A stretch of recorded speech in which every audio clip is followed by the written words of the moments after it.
Bienvenue à la chaîne de l'étrange et de l'extraordinaire. L'Uso Channel. Une chaîne aux frontières du mystère, le surnaturel, le paranormal. Le mystère vient de ce qui se trouve derrière la surface, ce qui est caché. L'homme face au mystère de l'inconnu. Depuis les temps immémoriaux, des créatures étranges, réelles ou imaginaires, ont peuplé la terre, la mer et le ciel, suscitant la terreur et l'épouvante. En tant qu'êtres humains, nous avons tous peur de l'inconnu. Nous nous trouvons souvent fort dépourvus face au flou ou à l'incertitude. Certains se tournent vers Dieu en partie pour cet inconfort lié à l'inconnu, pourtant indissociable de la vie. Quand tu t'enfonces sous l'horizon, la terre s'obscurcit comme si elle était morte. Ô Aton, tu es la source de toute vie terrestre. Tu éclaires le monde et tu répands ta splendeur sur toutes les créatures. Pourquoi a-t-on peur de l'inconnu ? À l'échelle de l'histoire de l'homme, nous savons que nos lointains ancêtres ont traversé les continents et bravé les conditions climatiques les plus rudes, qu'il a perfectionné sa technique pour affronter les environnements les plus hostiles. On peut considérer avec une certaine certitude que l'homme ne s'est pas épanoui au terme d'une évolution paisible, linéaire et continue. Ces étranges mammifères étaient constamment en danger. Ils avaient peu de chances de survivre face à cet environnement hostile. Mais pendant 10 millions d'années, l'homme a lutté et affronté ses peurs. Avoir peur, ça craint. Pourtant, la peur est d'abord une réaction qui sauve. Face au danger, c'est un signal d'alarme efficace qui commande de fuir ou de se cacher. Au début de son histoire, dans la savane africaine, l'homme est un animal plutôt vulnérable, donc craintif. Mais le développement de son cerveau lui permet de compenser artificiellement sa faiblesse naturelle contre les dangers et la peur. Alors, nous avons tous un peu hérité de cette peur salvatrice, cette peur de l'incertitude face à tous ces dangers. Cette peur a appuyé la sédentarisation de l'homme et a participé à sa survie au cours des millénaires. Mais que dire de la peur de l'au-delà ? Tout ce qui échappe à son entendement et à son contrôle l'inquiète. L'homme alors imagine des dieux, un au-delà, la vie éternelle.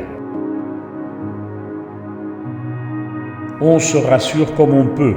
À l'heure où l'homme cherche une autre forme de la vérité, où le sacré brûle les réalités quotidiennes, où la science, l'ésotérisme et la philosophie se mêlent intimement à la magie, les héritiers du savoir des mystères et des traditions anciennes et secrètes commencent à s'exprimer.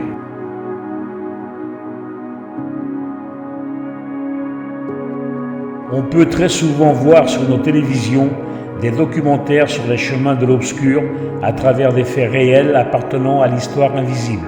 Bonjour et bienvenue dans Faut pas croire. Que se passe-t-il après la mort ? C'est la question suprême. Des théories qui furent toujours combattues et condamnées. La vision d'un monde souvent hallucinant. On a bien souvent envie d'y croire à ces fascinants mystères qui défient le sens commun.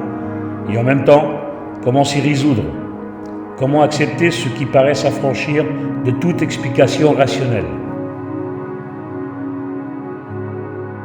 Le danger qui menace toute personne qui croit, s'interroge ou s'intéresse aux secrets des univers invisibles risque fortement de se faire traiter d'irrationnel, de débile, de faible, même de fou. This business of speaking with the dead. Now, to my innocent mind, dead implies incapable of communicating. You might agree with me on that.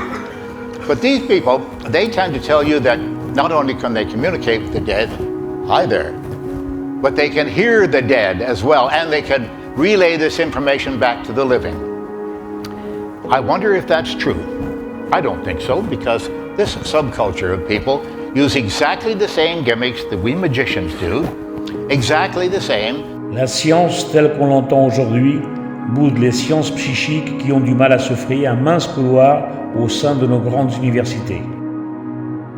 L'homme est un être séparé de la nature. De tout temps, la politique des savants a été de s'installer derrière une barricade de préjugés sous le voile de doctrines toutes faites, indestructibles, inattaquables, sous peine des pires malheurs. Comme si la science avait honte de s'avouer en retard sur des phénomènes qui, de temps à autre, trouvent leur explication. La personne qui aime le savoir, donc, elle ne le détient pas. Elle cherche la vérité, elle questionne, elle s'interroge et opère une réflexion critique, une remise en question des choses. Donc, pourquoi la soupçonner d'être irréaliste ou irrationnelle? Le professeur Charles Richet, prix Nobel de physiologie, dans une lettre à Direx, peu connue, s'exprimait en ces termes. Nous avons la ferme conviction qu'il y a, mêlées aux forces connues et décrites, des forces que nous ne connaissons pas, que l'explication mécanique, simple, vulgaire, ne suffit pas à expliquer tout ce qui se passe autour de nous. En un mot, qu'il y a des phénomènes psychiques occultes. Aujourd'hui, parce que le monde ne peut plus se contenter d'être ce qu'il est, le désir de plonger dans l'univers des phénomènes inexpliqués s'accroît en certains d'entre nous. La science, l'archéologie et la technologie ouvrent ainsi des portes jusqu'alors interdites. Reste à chacun de vouloir ouvrir ou non son esprit à cet univers inconnu dont tout le monde a entendu parler. Gardons toujours en mémoire le respect pour tout à chacun de sa liberté d'opinion, de croyance et de religion. À bientôt pour une prochaine vidéo au cœur de l'étrange. Luso Channel. Merci à vous d'avoir regardé la vidéo jusqu'au bout. Abonnez-vous à ma chaîne. Je vous remercie.